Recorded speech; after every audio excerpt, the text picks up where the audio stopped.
જય શ્રી કૃષ્ણ દર્શક મિત્રો, મારી યુટ્યુબ ચેનલ અમૃતવાણીમાં આપ સૌનું હાર્દિક સ્વાગત છે।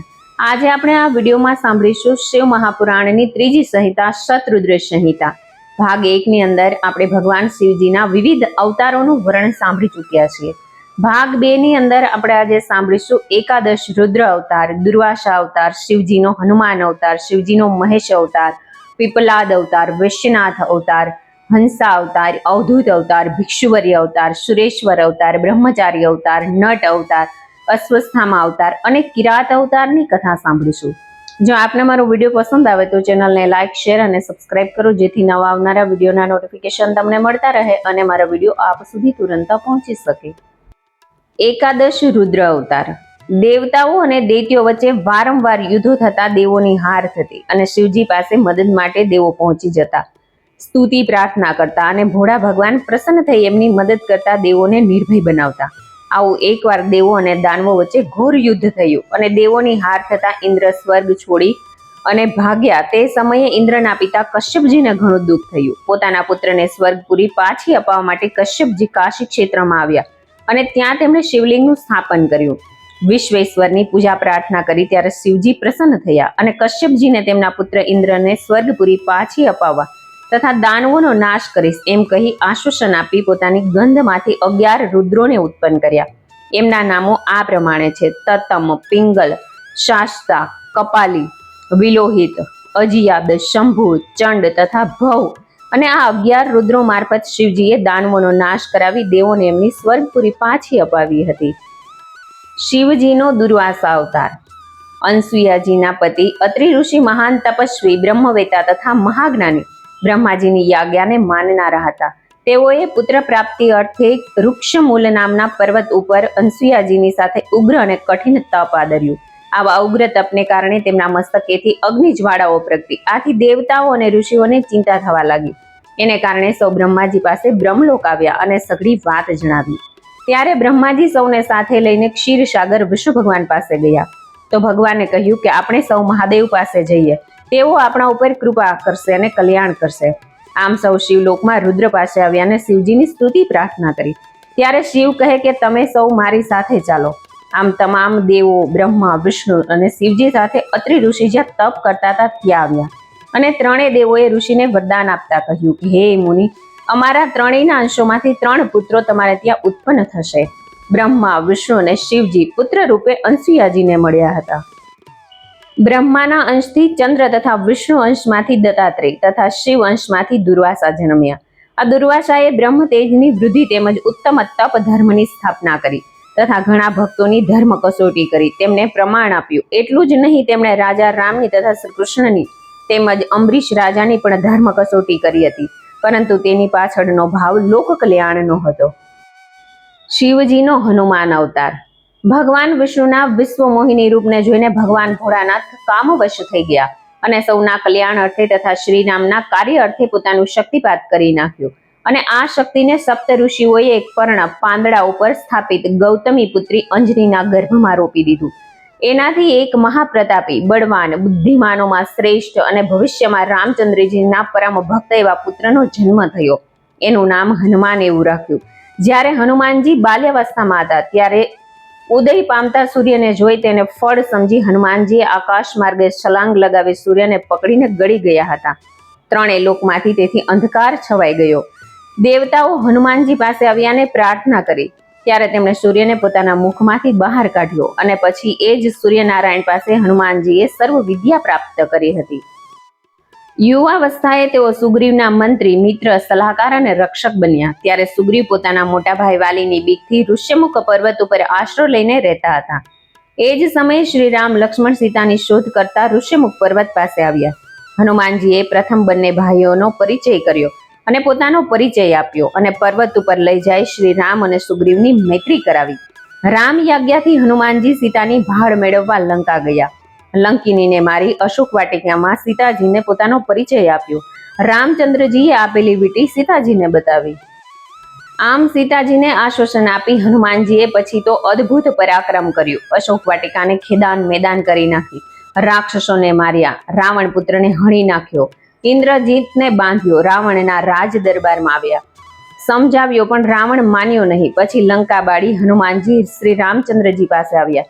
રામચંદ્રજીને સઘળી વાત જણાવી. શ્રી રામે સમુદ્રમાં સેતુબંધ બાંધી લંકા પહોંચ્યા અને રાવણ સાથે યુદ્ધ કરી રાવણનો વધ કર્યો અને સીતાજીને મુક્ત કરાવ્યા હતા. આ તમામ ઘટનાઓમાં શ્રી હનુમાનજીએ શ્રી રામની ખૂબ સહાયતા કરી. અંતે રામ ભક્તિ માંગી રામે હનુમાનજીને અમરત્વ આપ્યું. હનુમાનજીએ વરદાન માંગ્યું કે પ્રભુ, મારે તમારી સાથે નથી આવવું, પરંતુ અહીં પૃથ્વી ઉપર રહી આપનું નામ સ્મરણ કરીશ. માટે મને એટલા બધા કાન આપો કે જગતમાં જ્યાં પણ આપનું નામ લેવાય તે હું સાંભળું. રામે હનુમાનજીને ભક્તિ પ્રદાન કરી હતી. શિવજીનો મહેશ અવતાર. દેવો અને દાનવોએ જ્યારે સમુદ્ર મંથન કર્યું અને એમાંથી અમૃત નીકળ્યું ત્યારે એના ટીપા નીચે ધરતી ઉપર પડ્યા તો એમાંથી અનેક સ્ત્રીઓ ઉત્પન્ન થઈ. ત્યારે એ સ્ત્રીઓને દાનવો પોતાની સાથે લઈ ગયા અને નક્કી કર્યું કે દેવો સાથે યુદ્ધ કરતા આપણી હાર થાય તો આપણે આ સ્ત્રીઓને સ્પર્શ સુદ્ધા નહીં કરીએ. દેવ દાનવોનું ઘોર યુદ્ધ થયું. દાનવોની હાર થઈ ત્યારે દાનવો ભાગ્યા અને પાતાળ લોક ગયા. તે સમયે ભગવાન વિષ્ણુ એમનો નાશ કરવા પાતાળ લોક પોતાનું ચક્ર લઈને ગયા. પાતાળમાં જ્યાં તેઓ ગયા તો એમની નજરે પેલી સુંદર સ્ત્રીઓ પડી. એ જોઈને વિષ્ણુ કામવશ થઈ ગયા અને તમામ સાથે વિહાર કરવા લાગ્યા હતા. આનું પરિણામ એ આવ્યું કે આ સ્ત્રીઓએ ઘણા પુત્રોને જન્મ આપ્યો. આ પુત્રો મોટા થઈ ત્રણેય લોકમાં ત્રાસ વર્તાવા લાગ્યા. આથી દેવો ઋષિઓ ત્રાહિમામ પુકારી ગયા અને બ્રહ્માજી પાસે ગયા. તો બ્રહ્માજીએ તે સૌને લઈને શિવલોકમાં શિવજી પાસે આવ્યા. શિવજીની સ્તુતિ પ્રાર્થના કરી અને વિષ્ણુને પાતાળ લોકથી પાછા લાવવા કહ્યું. એટલે શિવજીએ વૃષભ અવતાર ધારણ કર્યો અને ગર્જના કરવા લાગ્યા. પાતાળમાં પહોંચ્યા અને વિષ્ણુ પુત્રોને પોતાના શિંગ અને પગની ખરીઓથી છૂંદવા લાગ્યા, ચીરવા લાગ્યા. વિષ્ણુને પણ ચીરવા લાગ્યા. આથી વિષ્ણુને મૂર્છા આવી ગઈ. ભાનમાં આવતા જ વિષ્ણુ શિવજીને ઓળખી ગયા અને ક્ષમા માંગવા લાગ્યા. ત્યારે યાજ્ઞા કરી કે તમે તુરત જ તમારા લોકમાં પહોંચી જાઓ. તે સમયે શિવજીએ એક તેજસ્વી દિવ્ય ચક્ર વિષ્ણુને આપ્યો, જેનો સ્વીકાર કરી વિષ્ણુ લોક ચાલ્યા ગયા. શિવજીનો પીપલાદ અવતાર. વૃત્રાસુરે દૈત્યોની મદદથી સ્વર્ગના દેવોને પરાજય કર્યા. દેવો વૃત્રાસુરના ત્રાસથી ભાગ્યા હતા. બ્રહ્મલોકમાં આવી બ્રહ્માજીને વિગત કહી. ત્યારે બ્રહ્માજીની સલાહથી દેવો દધીચી ઋષિના આશ્રમે આવ્યા અને ઋષિને પ્રાર્થના કરી પૂજન કર્યું. ત્યારે ઋષિએ પ્રસન્ન થઈ દેવોને તેમના આવવાનું કારણ પૂછ્યું. ત્યારે દેવોએ વૃત્રાસુરના ત્રાસનું વર્ણન કર્યું અને તેનો નાશ થાય એવો એક જ ઉપાય છે. વૃત્રાસુર વરદાનથી નિર્ભય છે, કેમ કે એકમાત્ર આપના અસ્થિથી જ મૃત્યુ પામે. એટલે આપ કૃપા કરી વૃત્રાસુરનો નાશ કરવા માટે આપના અસ્થિ અમને આપો. દેવતાઓનું કથન સાંભળી દધીચીએ ભગવાન ભોળાનાથનું ધ્યાન ધર્યું અને પોતાના શરીરનો ત્યાગ કર્યો. પછી વિશ્વકર્માજીને ઇન્દ્રે બોલાવ્યા. કામધેનુ મારફત દધીચીના અસ્થિને કઢાવી ઇન્દ્રએ વિશ્વકર્માજીને અસ્થિમાંથી શસ્ત્ર બનાવવાનો આદેશ આપ્યો અને વિશ્વકર્માજીએ તૈયાર કરેલા ચક્રથી વૃત્રાસુરનો વધ કર્યો હતો. દધીચીના પતિવ્રતા પત્નીને આ વાતની ખબર પડી. ત્યારે તેઓ અગ્નિમાં બળી જવા માટે તૈયારી કરવા લાગ્યા. તે જ સમયે આકાશવાણી થઈ કે હે દેવી, તમે તમારા શરીરનો ત્યાગ ન કરશો, કારણ કે ઋષિ દધીચીના તેજરૂપી તત્વ તમારા ગર્ભમાં ફળે ફૂલે છે. માટે તમે અગ્નિમાં બળી જવાના વિચારનો ત્યાગ કરો. ત્યારે દધીચીના પત્ની સુવર્ચાએ ક્રોધિત થઈ દેવોને શાપ આપ્યો કે જાઓ, તમે પશુ યોનિમાં જન્મીને ખુશ થઈ જાઓ. આમ કહી સુવર્ચાએ એક પથ્થર વડે પોતાના ગર્ભને પથ્થર મારીને પાડી નાખ્યો. પરંતુ દેવ કૃપાએ પડેલા ગર્ભમાંથી એક કાંતિમય બાળક પેદા થયો. ત્યારે સુવર્ચાએ તેને શિવજી માનીને પ્રણામ કર્યા અને કહ્યું કે આપ પીપળાના મૂળમાં નિવાસ કરો અને મારા પતિ દધીચી પાસે જવાની રજા આપો. આમ કહી સુવર્ચાએ પોતાનો જીવ બ્રહ્માંડમાં લઈ જઈ પોતાના પતિ પાસે પહોંચી ગયા. અહીં બ્રહ્માજી સાથે સર્વે દેવતાઓ શિવજીના આવા નવા અવતારની ખબર પડી. એટલે તે સૌ બાળક પાસે આવ્યા અને બાળકની પૂજા પ્રાર્થના કરી પીપળાના મૂળમાં નિવાસ કરવાથી બાળકનું નામ પીપલાદ એવું રાખ્યું. ત્યારબાદ સૌ પોતપોતાના નિવાસે ચાલ્યા ગયા. શિવજીએ ત્યાર પછી પીપલાદ અવતારમાં ઘણી લીલાઓ કરી અને અંતે પોતે શિવધામમાં ચાલ્યા ગયા હતા. શિવજીનો વૈશ્યનાથ અવતાર. એક સમયે નંદીગ્રામમાં એક સૌંદર્યવતી સ્ત્રી મહાનંદા નામે રહેતી હતી. પરંતુ તે વૈશ્ય હોવા છતાં ભગવતી અંબા અને શિવજીની ભક્ત હતી. તે ભસ્મનો ઉપયોગ કરતી, રુદ્રાક્ષ ધારણ કરતી.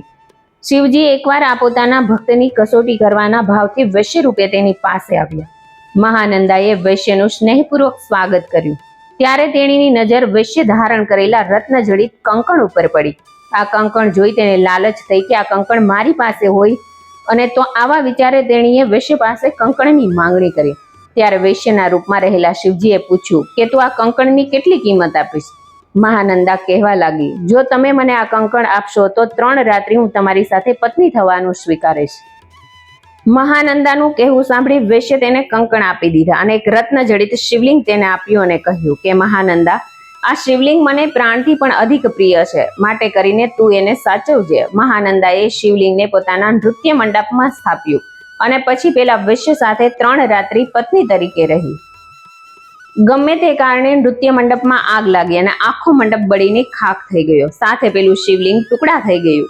એટલે વૈશ્ય ઘણો દુઃખી થઈને અગ્નિમાં બળી મરવા માટે તૈયાર થયો અને ચિતા તૈયાર કરી પોતે બળી મર્યો. આથી મહાનંદાને ઘણું દુઃખ થયું, એટલે તે પણ અગ્નિમાં બળી મરવા તૈયાર થઈ. ત્યારે શિવજી ત્યાં પ્રગટ થયા અને મહાનંદાને કહેવા લાગ્યા કે હે મહાનંદા, આ બધી મારી જ લીલા હતી, તેથી દુઃખી થઈશ નહીં. હું પ્રસન્નતાપૂર્વક તને વરદાન આપવા માંગુ છું, તો તું માંગ. મહાનંદાએ શિવજીને કહ્યું કે પ્રભુ, મને મારા દાસ સેવક સેવિકાઓ સહિત તમારા ધામમાં લઈ જાઓ અને આ જન્મ મરણના ફેરામાંથી મુક્ત કરો. શિવજીએ તથાસ્તુ કહી મહાનંદાને પોતાના ધામમાં સ્થાપી હતી. શિવજીનો દ્વિજેશ્વર અવતાર. એક સમયે ભયાનક એવા ગાઢ જંગલમાં રાજા ભદ્રાયુ અને રાણી કીર્તિમાલિની ફરતા હતા.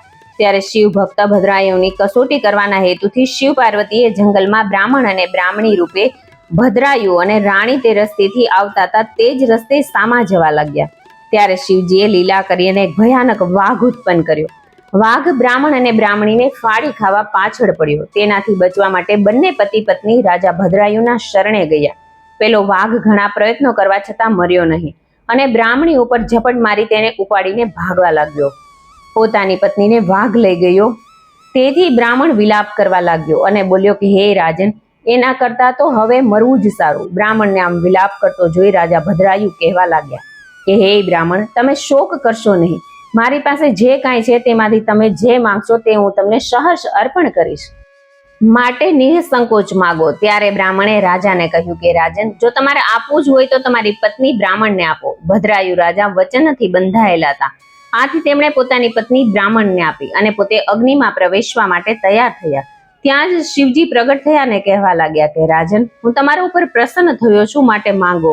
રાજા ભદ્રાયુએ કહ્યું કે પ્રભુ, મારા સ્નેહી સ્વજનો સહિત તમારા શરણમાં સ્થાન આપો. શિવજી તથાસ્તુ કહી શિવલોક ગયા અને ત્યાર પછી રાજા ભદ્રાયુ અને રાણી કીર્તિમાલિની 10,000 વર્ષ સુધી રાજ્ય કર્યું. ભોગ વિલાસમાં જીવન વ્યતીત કરી અંતે શિવ કૃપાથી પોતાના સ્વજનો સહિત શિવલોકમાં શિવ શરણે ગયા. શિવજીનો યતિનાથ હંસા અવતાર. અર્બુદાચલ પર્વતની તળેટીમાં એક ભીલ દંપતી રહેતા હતા. બંનેનું નામ ચાહુક અને આહુકા હતું. આ બંને પતિ પત્ની શિવજીના પરમ ભક્ત હતા. જંગલમાંથી ભોજન વ્યવસ્થા કરી પતિ પત્ની જીવન વ્યતીત કરતા અને શિવજીની ભક્તિ કરતા હતા. એક વેળા ચાહુક જંગલમાં ભોજનની વ્યવસ્થા કરવા નીકળ્યો, પરંતુ જંગલમાં ઘણે દૂર સુધી જતા એને ભોજન મળ્યું નહીં. આથી થાકીને તે પોતાના ઘરે પાછો ફર્યો અને પત્નીને વાત કરી. એ જ સમયે એક યતિ તેના દ્વારે આવી ચડ્યા. પેલા ભીલ પતિ પત્નીએ તેમનું યથાશક્તિ સ્વાગત પૂજન કર્યું અને 2 હાથ જોડી પ્રણામ કરતા પૂછ્યું કે પ્રભુ, આપની શું સેવા કરીએ? ત્યારે યતિએ એક રાત્રિ તેમના ઘરમાં પસાર કરવાની ઈચ્છા પ્રગટ કરી. ચાહુકને આથી ઘણો સંકોચ થયો, કેમ કે 2 વ્યક્તિનો સમાવેશ થાય તેટલું ઘર હતું. એટલે પતિને સંકોચ પામેલો જોઈ આહુકા બોલી કે કોઈ ચિંતા નહીં, આપ બંને ઘરમાં રાત્રિ પસાર કરો, હું તમારા શસ્ત્રો લઈ ઘરની બહાર ચોકી કરીશ. ત્યારે ચાહુકે કહ્યું કે નહીં, તું ઘરમાં રાત્રિ પસાર કર, હું બહાર રક્ષા કરતો ઊભો રહીશ. કહીને ચાહુક પોતાના હથિયાર લઈને ઘરની બહાર ઊભો રહ્યો. ત્યારે રાત્રિના જંગલના પશુઓ ચાહુકને ખાઈ ગયા. સવારે ઉઠીને જોયું તો આહુકા વિલાપ કરવા લાગી અને પેલા યતિ પણ દુઃખી થઈ ગયા. ત્યારે આહુકા બોલી કે તમે શોક કરશો નહીં, હવે મારું કોઈ નથી, એટલે હું મારા પતિની પાછળ ચિતામાં બળી મરીશ. અતિથિ ધર્મનું પાલન કરતા કરતા પ્રાણ પણ આપવો પડે તો તે મહાન ધર્મ કહેવાય, અને એનું પાલન કરતા મૃત્યુ થાય તો તેના જેવા બળભાગ્ય બીજા શું હોઈ શકે. આમ કહીને આહુકા ચિતા ઉપર પોતે બળી પ્રાણ ત્યાગવા તત્પર થઈ. એ જ સમયે ભગવાન શિવજી પ્રગટ થયા અને બોલ્યા કે તું ધન્ય છે આહુકા, તું ધન્ય છે, હું તારા ઉપર પ્રસન્ન થયો છું, માટે તારી જે ઈચ્છા હોય તેવું વરદાન માંગ. ભગવાનના આવા વચનો સાંભળી આહુકાને ઘણો આનંદ થયો અને એટલી બધી આનંદિત થઈ ગઈ કે તેને સમાધિ લાગી ગઈ અને કાંઈ બોલી શકી નહીં. ત્યારે ભગવાને આહુકાને કહેવા લાગ્યા કે આહુકા, તે કંઈ માંગ્યું નથી, પરંતુ મારી પ્રસન્નતાએ હું તને વરદાન આપું છું કે મારું આ યતિરૂપ ભવિષ્ય હંસ રૂપે પ્રગટ થશે અને ફરીથી તને આહુકને મેળવી આપીશ. ત્યારે આહુક નિષેધ દેશની રાજધાનીમાં રાજા વીરસેનને પુત્ર થશે અને ત્યારે એનું નામ નળ હશે. ત્યારે તું વિદર્ભ નગર રાજા ભામરાજની પુત્રી દયમંતી હશ. ત્યારે તમારા બંનેનો મેળાપ થશે અને તમે સંસારના બધા સુખ ભોગવશો. આમ નળ અને દમયંતી થયા.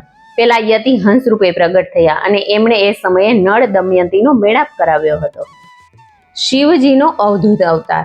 નંદીશ્વર કહે કે હે સનત કુમારજી, હવે હું તમને ભગવાન શિવજીના અવધૂતેશ્વર અવતારનું વર્ણન કહી સંભળાવું છું, તે તમે ધ્યાન દઈને સાંભળો. પૂર્વે ઇન્દ્ર અને દેવતાઓ બૃહસ્પતિજી સાથે કૈલાસ ઉપર આવ્યા. ત્યારે આ બધાની પરીક્ષા કરવા શિવજીએ વિચાર્યું અને શિવજી અવધૂત રૂપે પ્રગટ થયા. એમના શરીર ઉપર કોઈ પણ વસ્ત્ર હતું નહીં. એમની જટા ખુલ્લી હોવાથી એમનો દેખાવ ભયંકર હતો. તેઓ બધાનો રસ્તો રોકીને ઊભા રહ્યા. ત્યારે ઇન્દ્રએ આવા અવધૂતને રસ્તો રોકી ઊભેલા જોઈને કહ્યું કે તમે કોણ છો અને આવા વિશે ક્યાંથી આવ્યા છો? તમારું નામ શું છે? મારા પ્રશ્નોના યોગ્ય જવાબ આપો. અમારે શિવજીના દર્શને જવામાં વિલંબ થાય છે.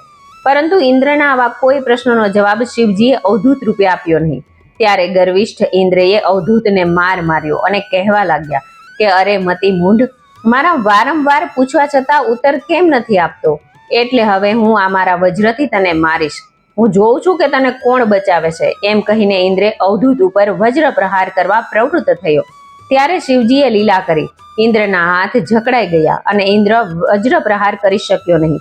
ત્યારે અવધૂત અગ્નિ સમાન પ્રજ્વળી ઉઠ્યા અને ઇન્દ્રની ધૃષ્ટતાથી બૃહસ્પતિ અકળાયા અને તેઓ અવધૂતને ઓળખી ગયા કે આ તો સ્વયં શિવજી પોતે જ છે અને તુરત જ શિવ ચરણે પ્રણામ કરી ઇન્દ્રને પણ ભગવાનને શરણે જવા કહ્યું. ઇન્દ્ર સમજી ગયા. ભગવાનની ક્ષમા માંગતા પોતાનું શીશ શિવ ચરણે નમાવ્યો. ત્યારે ભગવાને બૃહસ્પતિને કહ્યું કે હે મુનિ, તમારા ઉપર હું પ્રસન્ન થયો છું, એટલે મારા આ તેજોગ્નિને હું સમુદ્રમાં ફેંકી દઉં છું. આમ કહી શિવજીએ પોતાના તેજોગ્નિને સમુદ્રમાં ફેંકી દીધું. ત્યારે તત્કાળે તેજે એક બાળ સ્વરૂપ લીધું, જે સિંધુ પુત્ર જલંધર નામથી પ્રખ્યાત થયું. ત્યાર પછી અસુર જલંધરના ત્રાસથી ત્રાસીને દેવોએ ભગવાન શિવજીને વિનંતી કરી. ત્યારે ભગવાને અસુર જલંધરનો વધ કરી દેવોને તેના ત્રાસમાંથી મુક્ત કર્યા. આમ ભગવાને અવધૂત રૂપે લીલા કરીને પછી શિવલોક પધારી ગયા હતા. શિવજીનો ભિક્ષુવર્ય અવતાર. સત્યરથ નામના શિવભક્ત વિદર્ભ દેશના રાજા હતા. કાળક્રમે રાજાનો શાલ્વ દેશના રાજાઓએ યુદ્ધમાં તેમનો વધ કરી નાખ્યો અને સત્યરથ રાજાની રાણીને ઘેરી લીધી. પરંતુ રાણી મહાપ્રયત્ન તેના ઘેરામાંથી છૂટી ગઈ અને એક દૂર સરોવર કિનારે આવી. એ સમયે રાણી સગર્ભા હોવાને કારણે ત્યાં જ એક સુંદર બાળકને જન્મ આપ્યો. પછી પોતાની તરસ છીપાવવા તેણી સરોવરમાં ઉતરી. ત્યારે સરોવરમાં રહેલો મગર રાણીને ગળી ગયો. બાળક ત્યાં ભૂખને લઈને રડવા લાગ્યું. એ જ સમયે શિવ પ્રેરણાથી એક ભિક્ષુક બ્રાહ્મણી ફરતી ફરતી ત્યાં આવી ચડી. તેણીએ આવા નિર્જન સ્થળે નવજાત બાળકનો રડતું જોઈ વિચારવા લાગી કે આવો નિર્જન સ્થળે આવા બાળકનો ત્યાગ કોણે કર્યો હશે. શિવજી એવે સમયે ત્યાં પ્રગટ થયા અને બ્રાહ્મણીને આ બાળકનું પાલન પોષણ કરવાની આજ્ઞા આપી. ત્યારે બ્રાહ્મણીએ શિવજીને આ બાળકના માતા પિતા વિશે પૂછ્યું. શિવજીએ તેને તમામ હકીકત જણાવી. આ બાળકના પિતા તેના આગલા જન્મે શિવજીના પરમ ભક્ત હતા, પરંતુ તેણે શિવજીનું પૂજન અડધેથી છોડ્યું હતું. એટલે તેના શત્રુએ તેને મારી નાખ્યા અને તેની માતાએ તેની શોકીઓને કપટથી મારી નાખી હતી. એ ઘોર પાપને લઈને રાણીને મગર ગળી ગયો હતો. ત્યાર પછી બ્રાહ્મણીએ પોતાનો પુત્ર દરિદ્ર કેમ છે એવું પૂછતા ભગવાને કહ્યું કે તે તેના અગાઉના જન્મમાં એક ઉત્તમ કર્મકાંડી બ્રાહ્મણ હતો, પરંતુ તેણે ભિક્ષા માગીને જ જીવન પસાર કર્યું હતું, એટલા માટે તે દરિદ્ર છે. આમ કહીને ભિક્ષુએ બ્રાહ્મણીને કહ્યું, એટલા માટે તું શિવજીને શરણે જા, તારું કલ્યાણ થશે. એટલા માટે તું બાળકને સાથે લઈ જઈ તેનું પાલન પોષણ કર અને તેને જનોય આપ. તેના જાત કર્મ કરાવ. આટલું કહીને શિવજીએ બ્રાહ્મણીને દર્શન આપ્યા. ત્યાર પછી બ્રાહ્મણી બંને બાળકોને લઈ પોતાના ઘરે આવી ભિક્ષુવર્યને કહેવા પ્રમાણે બાળકોને જાત કર્મ કરાવ્યા અને શિવ પૂજન પ્રાર્થના કરવા લાગી. પેલા રાજપુત્રને પણ સગો પુત્ર માની તેનો ઉછેર કરવા લાગી. બંને બાળકો મોટા થયા ત્યારે મોટો પુત્ર માતા સાથે વનમાં જતો હતો. એ સમયે ગંધર્વ કન્યા અને તેનો પિતા ત્યાંથી જતા હતા. કન્યાએ આ કુમારને જોયો અને મોહ પામી. તેના પિતાએ આથી તેનો વિવાહ રાજકુમાર સાથે કરાવ્યો. પછી કુમાર રાજ કરવા લાગ્યો. પોતાની પાલક માતાને રાજમાતા સ્થાપી અને તેના પુત્રને ભાઈ બનાવ્યો. આથી શિવ ભક્તિ પૂજન પ્રાર્થનાથી એ રાજકુમાર વિદર્ભ દેશનો રાજા થઈ પોતાની ગંધર્વ રાણી સાથે સુખેથી રહેવા લાગ્યો હતો. શિવજીનો સુરેશ્વર અવતાર. નંદીશ્વર કહે કે હે સનત કુમાર, હવે હું પરમાત્મા શિવજીના સુરેશ્વર અવતારની લીલાનું વર્ણન કરીશ, તે તમે ચિત્ત લગાવીને સાંભળો. ઉપમન્યુ વ્યાઘ્રાદ મુનિના પુત્ર હતા. એમણે આગલા જન્મમાં જ સિદ્ધિઓ પ્રાપ્ત કરી લીધી હતી અને આ જન્મે મુનિ રૂપે પ્રગટ થઈ બાળપણથી જ મામાને ત્યાં રહેતા હતા. એકવાર એમને થોડુંક જ દૂધ પીવા મળ્યું, ત્યારે એમણે કૃત્રિમ દૂધ પથ્થર ઘસીને તેમાં પાણી મેળવી દૂધ બનાવ્યું અને ઉપમન્યુને તે દૂધ પીવા આપ્યું. પરંતુ દૂધ પીતા જ ઉપમન્યુ કહેવા લાગ્યો કે માં, આ દૂધ નથી. પછી રુદન શરૂ કર્યું. ત્યારે માતા દુઃખ સાથે બોલી કે બેટા, આપણે વનમાં નિવાસ કરીએ છીએ અને તેથી આ વનમાં દૂધ ક્યાંથી મળે? વળી બેટા, પૂર્વ જન્મમાં જે કર્મ કર્યું હોય તેનું ફળ આ જન્મે મળે છે. માતાનું કહેવું સાંભળી ઉપમન્યુએ પોતાના દરિદ્ર નિવારણ માટે થઈને શિવજીનું તપ કરવાનો વિચાર કરી અને પોતાની માતાની આજ્ઞા લઈ ઉપમન્યુ તપ કરવા ચાલી નીકળ્યો. માટીનું એક શિવલિંગ બનાવી તેનું સ્થાપન કરી પંચાક્ષર મંત્રનો જાપ કરવા લાગ્યો. આમ ઉપમન્યુના તપનું તેજ બળવાન થતું ગયું, એટલે દેવો તથા સમગ્ર પ્રાણી જગત બળવા લાગ્યું. આથી શિવજીએ તેની પરીક્ષા કરવા ઇન્દ્રનું રૂપ લઈ ઉપમન્યુ સામે પ્રગટ થઈ વરદાન માંગવા કહ્યું. ત્યારે ઇન્દ્રને જોઈ તે મારવા દોડ્યો. ત્યારે શિવજી પોતાના મૂળ રૂપે ઉપમન્યુને દર્શન દીધા અને વરદાનમાં દૂધ દહીંના અસંખ્ય સમુદ્ર બનાવીને કહ્યું કે ઉપમન્યુ, હું તમામ તને પ્રસન્નતાપૂર્વક આપું છું. તું તારા કુટુંબ સાથે રહીને તારી ઈચ્છા મુજબ સર્વે ભોગો ભોગો. તને મેં પુત્ર તરીકે અપનાવ્યો છે, તેથી કુમારથી અનંત થાઓ. તને અમર કરી મારા ગણોમાં સ્થાન આપું છું અને તને દિવ્ય જ્ઞાનની પ્રાપ્તિઓ થાવો. આમ સુરેશ્વર અવતારે સૌને સુખી કર્યા હતા. શિવજીનો બ્રહ્મચારી અવતાર. પૂર્વે દક્ષ પ્રજાપતિએ યજ્ઞ કર્યો, ત્યારે શિવજીનું અપમાન કરવા તેમનો અનાદર કર્યો. શિવને આસન સ્થાપ્યું નહીં, સતીનો અનાદર કર્યો, ત્યારે સતી એ જ યજ્ઞ કુંડમાં બળી મર્યા. ત્યાર પછી હિમાલય અને મેનાને ત્યાં પાર્વતી રૂપે પુત્રી થઈને જન્મ્યા. ત્યારે નારદજીની સલાહથી પાર્વતીએ ઘોર તપ કર્યું. એ સમયે પોતાની 2 સહેલીઓ સાથે હતી. શિવજીએ પાર્વતીની પરીક્ષા કરવા સપ્ત ઋષિઓને મોકલ્યા, પણ પાર્વતીજીની શિવજી ઉપર અપાર શ્રદ્ધા ભક્તિ સામે સપ્ત ઋષિઓ નિષ્ફળ ગયા. ત્યારે શિવજી પોતે પાર્વતીની પરીક્ષા કરવા બ્રહ્મચારીના રૂપે પાર્વતી સામે શિવજીની ટીકા કરવા લાગ્યા. બ્રહ્મચારીના મુખેથી શિવ નિંદા સાંભળી પાર્વતી અતિ ક્રોધે ભરાઈ પોતાની સખીને કહેવા લાગ્યા કે હે સખી, શિવ નિંદકને તો મારી નાખવા જોઈએ. હવે આપણે આ સ્થાનનો ત્યાગ કરીને બીજે ક્યાંક જઈએ. આમ કહી પાર્વતી જ્યાં જેવો પગ ઉપાડે છે ત્યાં જ શિવજી પોતાના અસલી સ્વરૂપમાં પ્રગટ થયા અને કહેવા લાગ્યા કે દેવી, હું તમારા ઉપર પ્રસન્ન થયો છું. ત્યારે પાર્વતી શિવજીને કહેવા લાગ્યા કે પ્રભુ, આપ અગર મારા ઉપર પ્રસન્ન હો તો તમે મારા પતિ થાઓ અને મારો સ્વીકાર કરો. ત્યારે શિવ તથાસ્તુ કહીને પોતાના શિવ દ્વારે ગયા હતા. શિવજીનો નટ અવતાર. પાર્વતીએ નારદની સલાહથી શિવજીને મેળવવા ઘોર તપ કર્યું. શિવજીએ ત્યાર પછી પાર્વતીની પરીક્ષા કરી, ત્યારે પાર્વતી અડગ રહ્યા અને પછી શિવજી એના ઉપર પ્રસન્ન થઈ કંઈક વરદાન માંગવા કહ્યું. ત્યારે પાર્વતી બોલ્યા કે પ્રભુ, આપ મારા પતિ થાઓ. શિવજીએ તથાસ્તુ કહ્યું. પછી પાર્વતી પોતાની બંને સખીઓ સાથે પિતાને ત્યાં આવ્યા અને શિવજી આપેલા વરદાનની વાત કરી. હિમાલય અને મેનાથી એકદમ પ્રસન્ન થયા. એકવાર હિમાલય ગંગા સ્નાન અર્થે ગયા હતા. તે સમયે શિવજી નટનો વેશ લઈ મેનાના ઘર સામે અવનવા નર્તન કરવા લાગ્યા. હાથમાં રહેલ શીંગ વગાડતા, ડમરૂ બજાવતા નાચવા લાગ્યા. ત્યારે આ કૌતુક જોઈ આસપાસના લોકો ભેગા થઈ ગયા. મેના નટના નર્તનથી ખુશ થઈ અને રત્નોની ભેટ આપવા લાગ્યા. ત્યારે શિવજીએ તેનો અસ્વીકાર કર્યો અને કહ્યું કે પાર્વતીનો વિવાહ મારી સાથે કરો. નટની આવી વાત સાંભળી મેના ક્રોધિત થઈ નર્તકને બહાર કાઢવાની આજ્ઞા આપી હતી, પરંતુ નટને કોઈ બહાર કાઢી શક્યું નહીં. એટલામાં હિમાલય ત્યાં આવી પહોંચ્યા તો એમને નટમાં બ્રહ્મા, વિષ્ણુ અને મહાદેવના દર્શન થયા. પેલા નટે હિમાલય પાસે પાર્વતીનો હાથ માંગ્યો. ત્યારે પાર્વતીના બોલથી પ્રેરાયેલા શિવજી ત્યાંથી અદ્રશ્ય થયા. ત્યારે હિમાલય અને મેનાને પોતે છેતરાયા છે તેનું ભાન થયું કે નટ શિવ રૂપે આપણને છેતરી ગયા. ત્યાર પછી મેના અને હિમાલય શિવની ભક્તિભાવથી ભક્તિ કરવા લાગ્યા. તેઓએ પાર્વતીનો વિવાહ શિવજી સાથે કર્યો હતો. શિવજીનો બ્રહ્મચારી અવતાર. હિમાલય અને મેનાની શિવજી તરફની અપાર ભક્તિભાવ જોઈ દેવતાઓ ચિંતિત બન્યા અને વિચારવા લાગ્યા કે શિવ ભક્તિને લઈને હિમાલય શિવજી સાથે પાર્વતીનો વિવાહ કરશે તો મોક્ષ ગતિને પામશે, તો આ ધરતી રત્ન ગર્ભ કહેવાય, તે ખોટું પડશે. માટે જો કોઈ હિમાલય મેના પાસે જઈ શિવ નિંદા કરે તો શિવ પાર્વતીનો વિવાહ ના થાય. આમ વિચારી દેવો બૃહસ્પતિ પાસે ગયા, પરંતુ બૃહસ્પતિજીએ પોતે અસમર્થ છે તેમ કહ્યું. ત્યારે દેવો બ્રહ્માજી પાસે ગયા. ત્યારે બ્રહ્માજીએ દેવોને કહ્યું કે તમે ખુદ શિવજી પાસે જ જાઓ. તેઓ ભગવાન શંકર પાસે આવ્યા અને તેમની સામે શિવ પોતે પોતાની નિંદા કરવા લાગ્યા. આથી હિમાલય દુઃખી થયા અને વિચારવા લાગ્યા કે હવે આપણે શું કરવું. પરંતુ આખરે હિમાલય મેનાએ પાર્વતીનો વિવાહ શિવજી સાથે જ કર્યો. શિવજીએ પાર્વતીનું પાણી ગ્રહણ કરીને દેવ કાર્ય કર્યું હતું. શિવજીનો અસ્વસ્થામાં અવતાર. ભારદ્વાજ ઋષિના પુત્ર મહારથી દ્રોણાચાર્યનો યોનિથી જન્મ થયો ન હતો. પોતાના તપોબળે તેઓ મહર્ષિ થયા હતા. તેમ છતાં શાસ્ત્ર અને શસ્ત્રના અઠંગ જાણકાર વીર યોદ્ધા હતા અને તેઓની ગણના 6 વીર મહારથીઓમાં થતી. કૌરવોના આચાર્ય બની તેમને સહાય કરવા શિવજીનું તપ કર્યું. શિવજી પ્રસન્ન થયા ત્યારે દ્રોણાચાર્યએ અજય યોદ્ધા એવા બળવાન પુત્રની માંગણી કરી. શિવે તથાસ્તુ કહી વરદાન આપ્યું.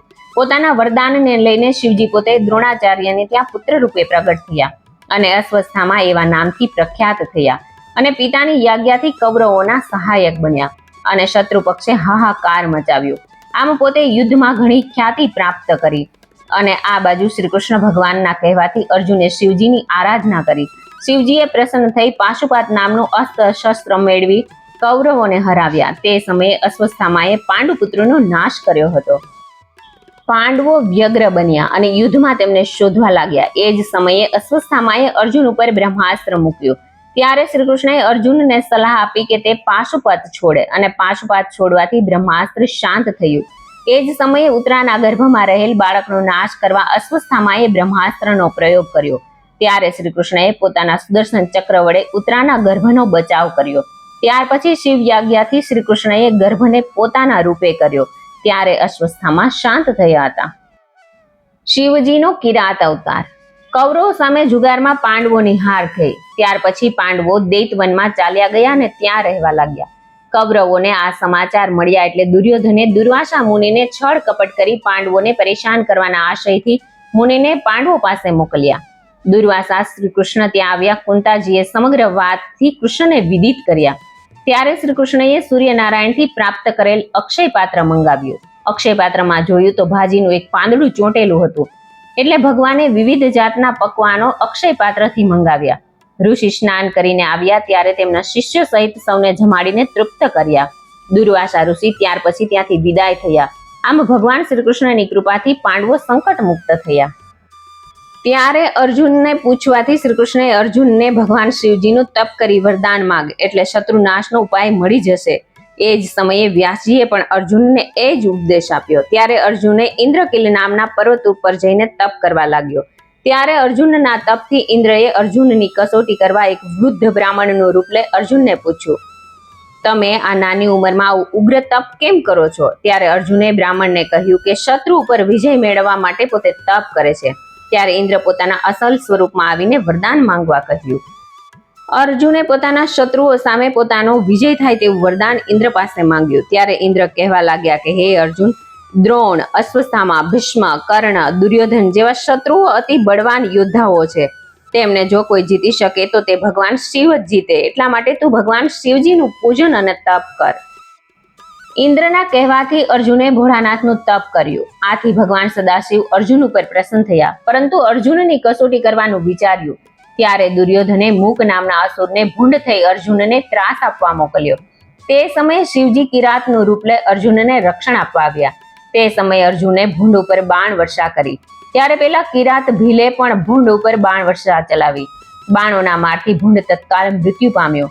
આથી અર્જુન આનંદ પામ્યો અને શિવ ભાવના સેવવા લાગ્યો. ત્યાર પછી પોતાના બાણ લેવા અર્જુન ગયો. તે જ સમયે શિવજીનો ગણ પણ બાણ લેવા આવ્યો. ત્યારે અર્જુને તેનો તિરસ્કાર કરી જેમ તેમ કહેવા લાગ્યો. ત્યારે કિરાત પાસે આવી પેલા ગણે બધી વાત કહી હતી.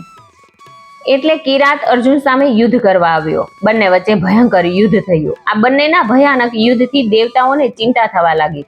ત્યારે ભોળાનાથ કિરાતના રૂપનો ત્યાગ કરી પોતાના અસલ સ્વરૂપમાં આવ્યા. આથી અર્જુનને ઘણો સંકોચ થયો અને ભોળાનાથની ક્ષમા યાચના કરવા લાગ્યો. ત્યારે ભોળાનાથ અર્જુન ઉપર પ્રસન્ન થઈને વરદાન માંગવા કહ્યું. ત્યારે અર્જુને કહ્યું કે હે પ્રભુ, આપ તો સર્વેના મનની વાત જાણો છો. ત્યારે ભોળાનાથે અર્જુનને પાશુપાત શાસ્ત્ર નામનું શસ્ત્ર આપ્યું અને કહેવા લાગ્યા કે હે અર્જુન, મહાભારતનું યુદ્ધ થશે ત્યારે શ્રી કૃષ્ણ તને સહાય કરશે. તે જ મારું રૂપ છે તેમ જાણી લેજે અને તારી અવશ્ય જીત થશે, કહી ભોળાનાથે અર્જુનના મસ્તકે હાથ મૂકી આશીષ આપીને શિવલોક ચાલ્યા ગયા. માતા કુંતી અને ચારે ભાઈઓ પાસે આવી અર્જુને તમામ હકીકત જણાવીને સૌ આનંદિત થયા હતા. ઈતિ શ્રી શિવ મહાપુરાણની શતરુદ્ર સંહિતા સમાપ્ત. આગળના વિડીયોમાં આપણે કોટી રુદ્ર સંહિતા સાંભળીશું. મને સાંભળવા માટે ધન્યવાદ. હર હર મહાદેવ હર.